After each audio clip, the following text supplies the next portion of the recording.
Bayangkan sebuah kota yang sedang menjalani hari Senin biasa. Anak-anak berseragam putih merah berjalan beriringan menuju sekolah. Pedagang sibuk menata sayuran di pasar. Ibu-ibu menenteng belanjaan, sementara pekerja kantor bergegas melintasi jalan sempit dengan motor. Suasana Cianjur, Jawa Barat pagi itu terasa damai. Udara sejuk dari pegunungan menuruni lereng, dan langit cerah seolah menjanjikan hari yang biasa-biasa saja. Tidak ada tanda sedikit pun bahwa beberapa jam kemudian, kota ini akan terbelah oleh salah satu bencana paling mematikan dalam sejarah Indonesia baru-baru ini. Pukul 13.21 waktu Indonesia bagian Barat. Dalam hitungan detik ketenangan itu runtuh. Tanah bergetar, awalnya halus nyaris tidak terasa. Beberapa orang mengira itu hanya pusing atau mungkin truk besar yang lewat. Tapi getaran itu semakin kuat, menghentak, menghantam setiap dinding rumah dan bangunan. Genteng jatuh satu persatu, kaca jendela pecah bersamaan. Lalu suara teriakan mulai bersahutan.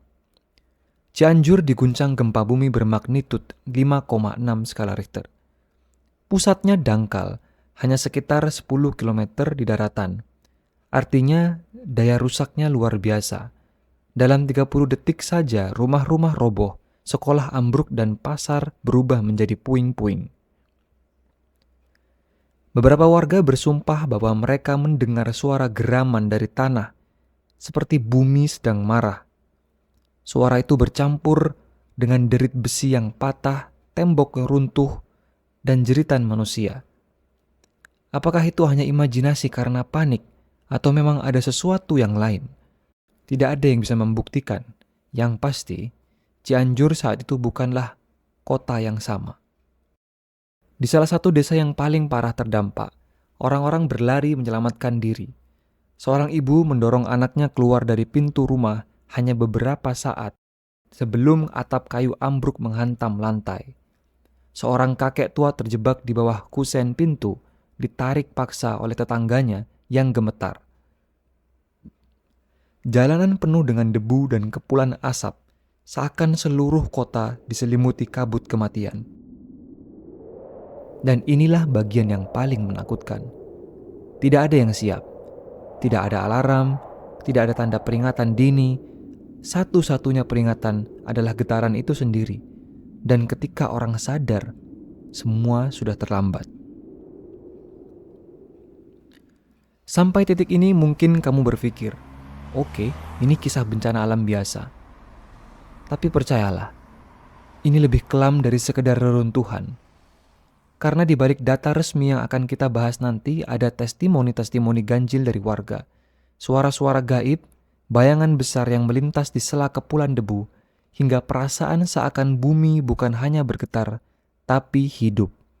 Tapi tunggu sebentar, sebelum kita masuk lebih dalam ke dalam kegelapan cerita ini, aku harus berhenti sejenak karena kalau aku nggak bilang ini sekarang, kamu mungkin nggak akan tahu rahasia paling aneh soal telur. Ya, telur. Kalau kamu suka cerita-cerita misteri seperti ini, berarti kamu sudah ada di channel yang tepat. Karena di channel ini isinya cuma cerita-cerita yang aneh, menyeramkan, fakta sejarah, dan semua hal yang bikin penasaran. Kita bakal terus bawain kisah-kisah kayak gini ke depannya. Jadi kalau cerita ini cocok buat kamu, tolong lakukan satu hal sederhana. Ambil telur di dapur kamu, pecahkan setengah, dan sisanya suruh telur itu sendiri untuk klik tombol subscribe. Kalau dia nggak mau, ya berarti kamu yang harus klik sebelum telur itu balas dendam di tengah malammu.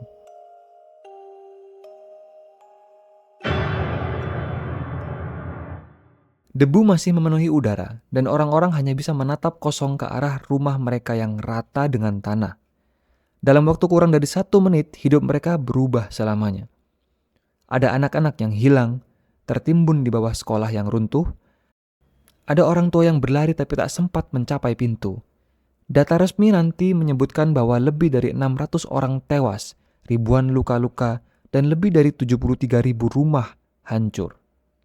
Tapi di momen pertama ini angka belum ada, yang ada hanya kepanikan. Ada seorang saksi mata, seorang pemuda, yang bercerita bahwa saat tanah bergetar ia sempat melihat sesuatu di kejauhan, bukan retakan tanah, bukan bangunan roboh. Ia bersumpah melihat siluet tinggi seperti bayangan raksasa yang hanya muncul dalam sekejap di tengah asap dan debu. Apakah itu ilusi dari otaknya yang panik atau sesuatu yang lain? Tidak ada yang tahu. Tapi satu hal pasti, sejak hari itu warga Cianjur bukan hanya trauma oleh gempa, mereka juga dihantui oleh pertanyaan. Apa sebenarnya yang mereka lihat dari hari ketika bumi terbelah? Di beberapa titik, jalan raya ikut retak. Aspal yang biasanya kokoh berubah seperti kertas yang disobek paksa. Sepeda motor terguling, mobil saling bertubrukan, dan suara klakson menyatu dengan jeritan orang-orang. Seorang saksi mata yang sedang melintas dengan motor menceritakan, ia melihat tiang listrik bergetar hebat sebelum akhirnya tumbang. Kabel-kabel menjuntai, mengeluarkan percikan api. Ia sempat terpaku karena dalam sepersekian detik, percikan itu sempat membentuk sosok wajah sebelum akhirnya padam. Apakah itu sekadar kebetulan dari percikan listrik? Atau sesuatu yang lebih menyeramkan di baliknya? Sementara itu di sebuah musola kecil di kampung, jamaah yang sedang berzikir terlempar ke kiri dan ke kanan. Seorang kakek tua mengakui bahwa ia di tengah guncangan melihat sosok tinggi besar berdiri di pojok ruangan, menatapnya dengan wajah tanpa mata. Anehnya, tak ada orang lain yang melihat sosok itu. Bagi kakek tersebut itu pertanda bumi sedang marah. Di rumah sakit, pasien-pasien berlarian keluar bangunan. Perawat dan dokter panik, mendorong berangkar berisi pasien luka berat ke halaman. Bangunan berguncang seakan mau runtuh kapan saja. Beberapa pasien yang terlalu lemah hanya bisa menatap langit-langit yang retak, berharap tidak tertimpa. Ketika guncangan mereda, suara-suara kesakitan mendominasi. Anak-anak menangis mencari orang tua mereka, ibu-ibu memanggil nama anaknya yang hilang. Asap debu masih tebal menutupi matahari, dan di antara semua itu terdengar suara samar, seperti lantunan tembang kuno yang bergaung entah dari mana. Banyak orang menganggap itu hanyalah telinga yang berdenging akibat trauma. Tapi anehnya, beberapa orang mendengarnya bersamaan. Tidak butuh waktu lama sebelum warga sadar, banyak bangunan sudah rata dengan tanah. Sekolah-sekolah, pasar, rumah-rumah sederhana, semuanya hancur. Di satu sisi jalan, seorang anak kecil duduk sendirian. Tubuhnya penuh debu, menggenggam boneka yang juga rusak. Ia diam saja, menatap kosong ke arah puing-puing. Ketika relawan menolongnya, anak itu hanya berkata lirih, "Aku tadi lihat ayah berdiri di sana, tapi dia nggak bergerak." Saat orang dewasa memeriksa, tidak ada siapapun. Sementara itu di desa lain, seorang perempuan berlari terbirit-birit sambil berteriak bahwa ia melihat bayi menangis di bawah tanah yang retak. Warga sekitar berusaha mencari, menggali dengan hanya tangan kosong, tapi tidak menemukan siapa-siapa. Apakah itu sekedar halusinasi karena panik, atau benar ada suara yang terdengar dari perut bumi? Tidak ada yang bisa memastikan. Bencana alam memang sering meninggalkan ruang abu-abu antara realita dan imajinasi. Yang pasti pada hari itu, batas tipis antara logika dan mistis seolah ikut retak bersama tanah Cianjur. Di tengah keheningan setelah guncangan, satu pertanyaan besar menggantung di benak semua orang. Berapa banyak yang selamat dan berapa banyak yang tidak sempat lari? Ketika debu mulai turun, wajah nyata dari bencana itu perlahan terlihat. Jalanan penuh puing, rumah-rumah yang dulu kokoh hanya menyisakan tumpukan batu bata. Dan di tengah reruntuhan, orang-orang mulai sadar. Ada begitu banyak yang tidak sempat selamat. Data resmi kemudian mencatat lebih dari 600 orang meninggal dunia dalam gempa Cianjur. Namun pada detik-detik awal jumlah itu hanyalah angka gelap. Tak ada yang benar-benar tahu seberapa besar kerusakan, seberapa banyak keluarga yang hancur. Di sebuah sekolah dasar, puluhan anak terjebak ketika bangunan runtuh. Guru-guru berusaha menggali dengan tangan kosong, berteriak memanggil nama-nama murid-murid mereka. Waktu seakan bergerak lambat. Beberapa anak berhasil diselamatkan tapi banyak juga yang tidak kembali. Kisah ini menjadi salah satu luka paling dalam di gempa Cianjur. Generasi kecil yang hilang dalam sekejap. Di pasar, seorang ibu ditemukan berbaring di antara reruntuhan kios. Tubuhnya menutupi seorang anak kecil. Anak itu selamat, hanya luka ringan, tapi ibunya tidak. Bagi banyak orang, kisah-kisah seperti ini menjadi bukti nyata cinta seorang ibu yang bahkan di saat terakhir hidupnya masih melindungi anaknya. Di jalan desa ada seorang bapak yang terus menggali reruntuhan rumahnya sendiri, memanggil nama istrinya tanpa henti. Tangannya berdarah, kukunya patah, jari-jarinya sobek, tapi ia tidak berhenti. Relawan harus menariknya paksa, karena bangunan sudah tidak stabil. Saat ditanya kenapa ia nekat, jawabannya sederhana. Saya tadi dengar dia memanggil nama saya dari dalam. Anehnya ketika dicek, tidak ada suara siapa-siapa. Dan jasad istrinya baru ditemukan beberapa hari kemudian.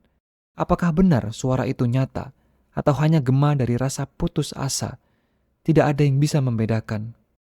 Luka tidak hanya berupa fisik. Banyak yang kehilangan seluruh keluarganya. Ada seorang anak kecil yang hanya bisa duduk diam di posko pengungsian tanpa ayah, ibu, ataupun saudara. Ketika ditanya oleh relawan, ia hanya menjawab, "Semua pulang duluan ke surga, dan saya disuruh nunggu di sini." Kata-kata polos itu menghantam hati siapapun yang mendengarnya. Hari-hari setelah gempa dipenuhi dengan suara tangis dan doa, masjid-masjid dan lapangan desa berubah menjadi tempat penampungan. Ratusan tenda darurat berdiri, berisi orang-orang yang kehilangan rumah, kehilangan keluarga, dan kehilangan rasa aman. Malam pertama adalah yang paling berat. Udara dingin pegunungan menembus selimut tipis. Banyak yang tidak bisa tidur, takut gempa susulan akan datang kapan saja. Dan memang benar, getaran kecil masih terasa, membuat orang-orang menjerit setiap kali tanah bergoyang. Di tengah pengungsian, ada satu cerita yang menyebar cepat. Beberapa warga mengaku mendengar suara tangisan anak-anak dari arah reruntuhan. Padahal semua lokasi sudah diperiksa dan tidak ada lagi korban yang hidup. Suara itu datang berulang kali, terutama saat malam. Apakah itu sekedar imajinasi kolektif dari trauma yang mereka alami, atau sesuatu yang lain? Hingga kini, tidak ada jawaban. Gempa ini bukan hanya merenggut ratusan nyawa, ia meninggalkan luka yang jauh lebih besar. Rasa takut, kehilangan, dan trauma yang sulit hilang. Dan di setiap reruntuhan, di setiap tenda pengungsian, selalu ada kisah-kisah yang lebih menyeramkan daripada film horor manapun, karena semuanya nyata. Setiap bencana besar hampir selalu meninggalkan cerita-cerita di luar logika. Gempa Cianjur pun tidak luput dari itu. Di tengah reruntuhan dan jerit tangis kehilangan, banyak warga yang mulai berbisik tentang hal-hal aneh yang mereka lihat dan dengar. Cerita itu menyebar cepat, melewati posko pengungsian, berlanjut hingga ke media sosial, membentuk lapisan lain dari tragedi ini. Lapisan yang tidak bisa dibuktikan tapi sulit diabaikan. Salah satu cerita yang paling sering diceritakan adalah tentang suara gamelan. Beberapa orang bersumpah mendengar alunan gamelan Sunda dari arah Gunung Gede. Tepat beberapa saat sebelum gempa besar menghantam. Suara itu lembut seperti alunan yang bisa terdengar dalam upacara adat. Anehnya, hanya sebagian orang yang mendengarnya, sementara yang lain tidak mendengar apa-apa. Bagi warga yang mempercayai, itu adalah tanda alam sedang memberi peringatan. Cerita lain datang dari sebuah kampung yang porak-poranda. Seorang ibu muda mengaku melihat sosok perempuan berambut panjang, berpakaian putih lusuh, berjalan di antara puing-puing pada malam pertama setelah gempa. Sosok itu hanya lewat tanpa menoleh dan perlahan menghilang ke kegelapan. Sang ibu yakin itu bukan manusia biasa karena langkahnya tidak meninggalkan jejak sama sekali. Beberapa warga menafsirkan sosok itu sebagai penunggu tanah yang sedang menunjukkan diri setelah rumah-rumah manusia hancur. Ada juga kisah tentang bayi menangis di bawah tanah. Beberapa relawan bercerita saat menggali reruntuhan, mereka mendengar suara tangisan samar, seolah ada bayi yang terjebak di bawah puing. Namun setelah digali tidak ada siapapun di sana. Cerita ini berulang lebih dari sekali di lokasi yang berbeda. Trauma massal bisa saja membuat orang mendengar hal-hal yang tidak nyata, tapi keanehan itu tetap menempel kuat di ingatan mereka. Di posko pengungsian, kisah-kisah ini terus berkembang. Beberapa orang mulai mengaitkan gempa dengan mitos gunung di Jawa Barat. Ada yang percaya Gunung Gede adalah tempat bersemayamnya makhluk gaib, dan gempa terjadi karena penunggu marah. Ada pula yang menghubungkannya dengan legenda Sangkuriang dan Tangkuban Perahu, di mana bumi pernah dikisahkan berguncang karena murka para dewa. Tentu saja, secara ilmiah gempa di Cianjur disebabkan oleh pergerakan patahan Cimandiri. Tapi bagi mereka yang selamat, logika sains seringkali tidak cukup menjawab perasaan mereka. Ketika seorang kehilangan keluarga dalam sekejap, wajar jika ia mencari penjelasan lain meski berupa cerita gaib.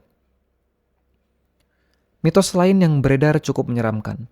Beberapa warga mengatakan di malam-malam tertentu setelah gempa, terdengar suara orang memanggil nama di tengah tenda pengungsian. Saat dicari tidak ada siapapun. Ada juga yang mengaku melihat bayangan berjalan di antara tenda, tapi ketika diperiksa, tenda itu kosong. Apakah semua itu hanya bayangan dari trauma? Atau ada sesuatu yang benar-benar ikut terbangun bersama guncangan bumi? Tidak ada yang bisa memastikan. Yang jelas, kisah-kisah itu menjadi bagian dari narasi besar gempa Cianjur, menambah nuansa misteri di tengah tragedi yang sudah begitu menyayat hati. Malam pertama setelah gempa di Cianjur adalah malam yang hampir tak bisa dilupakan oleh siapapun yang melewatinya.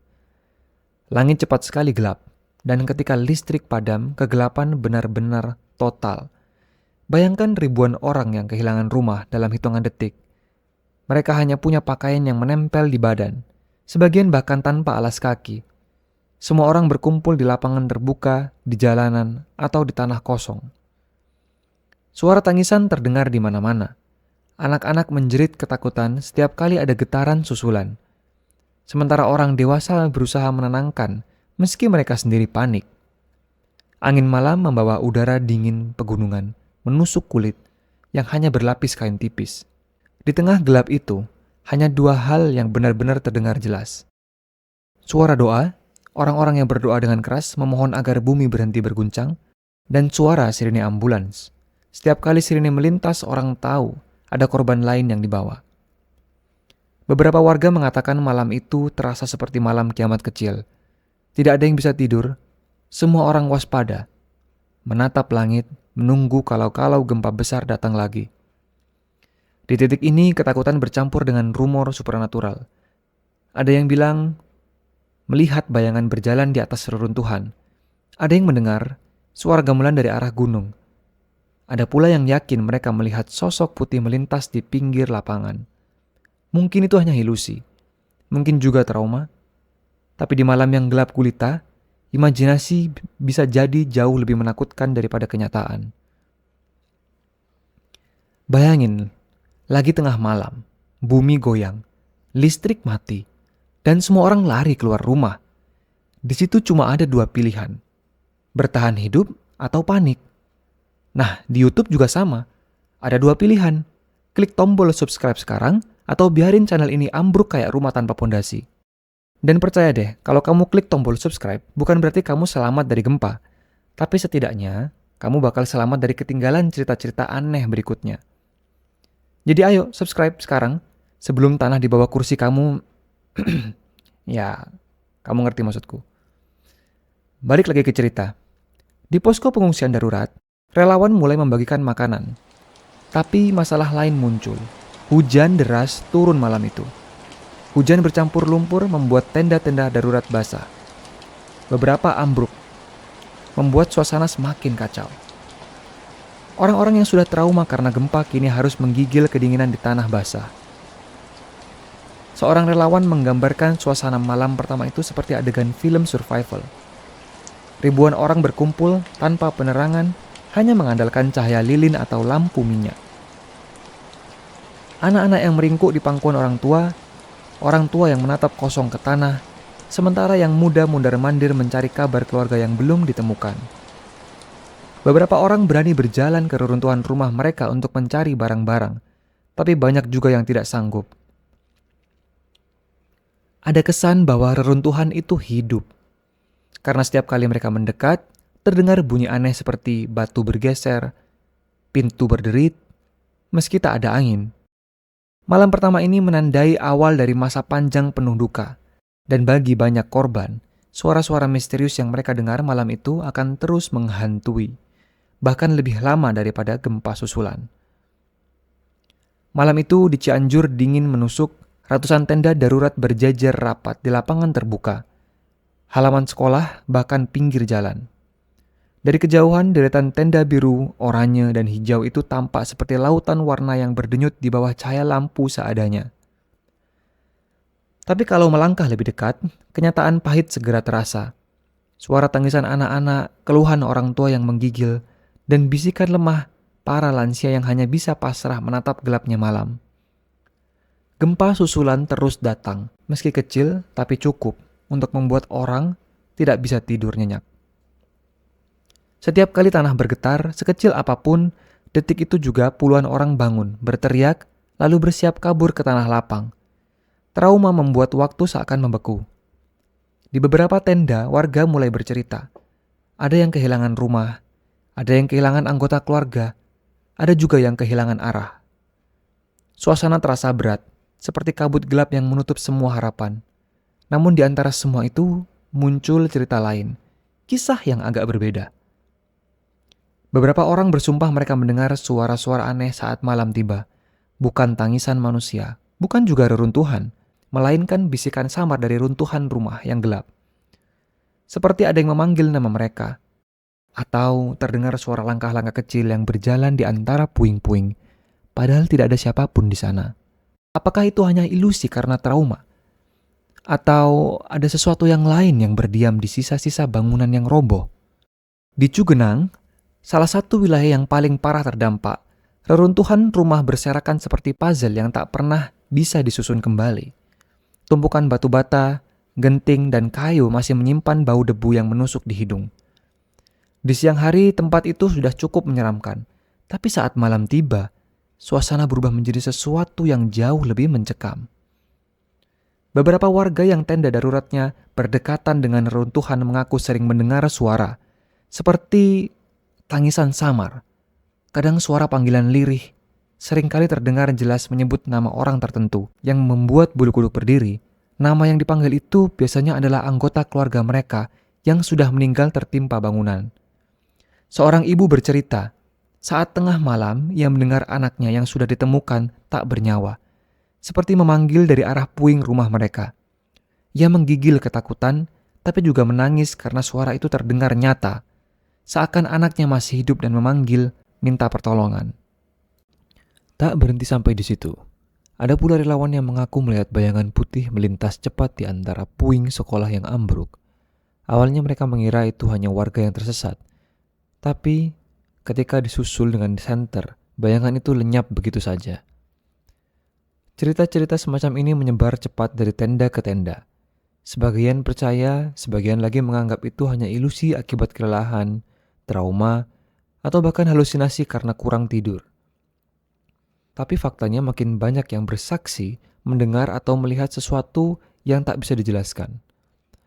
Dan di tengah rasa duka yang dalam, kisah-kisah ini justru menambah satu rasa lagi di hati para penyintas, rasa takut.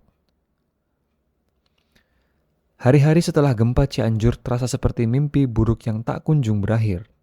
Tim SAR, TNI, polisi, relawan, semuanya bekerja tanpa henti. Setiap detik begitu berharga, karena semakin lama korban tertimbun reruntuhan, semakin tipis pula kemungkinan mereka untuk ditemukan hidup. Di lokasi paling parah, suara mesin eskavator bercampur dengan teriakan komando dan tangisan keluarga korban. Para relawan menggali dengan tangan kosong ketika alat berat tidak bisa masuk. Ada momen-momen kecil penuh harapan, ketika dari balik tumpukan puing terdengar suara ketukan lemah, tanda seorang mungkin masih hidup. Begitu tanda itu muncul, semua orang langsung berhenti, menahan nafas, lalu bergegas menggali dengan lebih hati-hati. Namun tak semua upaya berakhir bahagia. Lebih sering tubuh korban ditemukan sudah tak bernyawa. Banyak yang masih dalam posisi berusaha melindungi diri. Ada juga yang ditemukan saling berpelukan, pemandangan yang membuat siapapun yang melihatnya sulit melupakan. Data resmi kemudian diumumkan. Ratusan orang meninggal, sebagian besar anak-anak. Ribuan rumah hancur. Ribuan lainnya terluka. Kehilangan orang yang mereka cintai dan kehilangan tempat tinggal. Angka-angka ini terus bertambah seiring pencarian berlanjut, membuat rasa putus asa menggantung di udara. Tapi di balik semua itu ada kisah yang harus diceritakan berulang-ulang oleh warga. Kisah tentang suara-suara samar yang kerap terdengar dari reruntuhan. Bahkan ketika tim SAR sudah yakin tak ada lagi yang hidup di bawah sana. Apakah itu hanya suara angin yang melewati celah-celah puing? Ataukah sesuatu yang lain? Malam demi malam, bayangan dan suara misterius seakan tak mau pergi. Seolah tragedi itu meninggalkan jejak yang lebih dalam dari sekedar reruntuhan bangunan. Hari-hari pencarian korban akhirnya usai. Reruntuhan sebagian besar sudah dibersihkan. Angka-angka korban resmi diumumkan dan bantuan terus berdatangan. Tapi bagi para penyintas, bencana sesungguhnya baru saja dimulai. Bencana yang tidak terlihat oleh mata. Banyak anak-anak yang setiap malam terbangun sambil berteriak histeris. Mimpi buruk tentang rumah yang runtuh dan teriakan orang-orang terdekat masih membekas kuat di kepala mereka. Ada pula orang tua yang menolak tidur di dalam bangunan. Meski itu tenda besar dan aman, mereka memilih duduk di luar, menatap tanah, berjaga semalaman, hanya karena tidak percaya lagi pada atap di atas kepala. Namun yang paling membekas adalah cerita-cerita yang beredar dari mulut ke mulut. Beberapa relawan mengaku mendengar suara tangisan di lokasi evakuasi, padahal semua korban sudah ditemukan. Ada pula warga yang bersaksi melihat sosok bayangan duduk di atas puing rumahnya sendiri, seperti menolak pergi. Ada yang berkata itu hanyalah refleksi dari trauma, pikiran yang masih terjebak di antara rasa duka dan kehilangan. Tapi ada juga yang percaya, sebagian jiwa masih tertinggal, belum bisa meninggalkan tempat yang dulu mereka sebut rumah. Cerita ini semakin lama semakin menyebar, dan tanpa disadari menambah lapisan baru dari penderitaan yang dialami para penyintas. Kini, mereka bukan hanya takut pada tanah yang bisa berguncang kapan saja, tapi juga pada malam-malam panjang ketika bisikan samar terdengar dari kegelapan. Tragedi gempa Cianjur akan selalu dikenang sebagai salah satu bencana yang paling mematikan dalam sejarah Indonesia belakangan ini. Ratusan jiwa melayang, ribuan keluarga kehilangan rumah, dan sebuah kota kecil berubah menjadi lautan tenda darurat. Angka-angka resmi memang mencatat korban, tapi yang tidak tercatat adalah luka batin yang harus ditanggung oleh para penyintas, trauma kehilangan, dan rasa takut yang mungkin akan mereka bawa sepanjang hidup. Namun di balik semua data, ada cerita-cerita kecil yang tidak tercatat di laporan resmi. Suara tangisan samar di tengah malam, bayangan putih yang terlihat di antara puing, bisikan lirih yang menyebut nama-nama orang yang sudah pergi. Cerita-cerita itu tidak bisa diverifikasi tapi tetap hidup di benak para warga yang mengalaminya. Mungkin itu hanyalah pantulan trauma, mungkin itu hanyalah ilusi, atau mungkin bencana sebesar ini memang meninggalkan sesuatu yang lebih dalam, sesuatu yang tidak bisa dijelaskan oleh logika. Dan pada akhirnya, tragedi Cianjur bukan hanya tentang bangunan yang roboh, bukan hanya tentang tanah yang berguncang, tapi tentang ingatan kolektif yang akan terus hidup. Duka, kehilangan, dan misteri yang membuat kita bertanya-tanya, apakah suara yang terdengar di kegelapan malam itu benar-benar berasal dari pikiran kita atau dari sesuatu yang lain?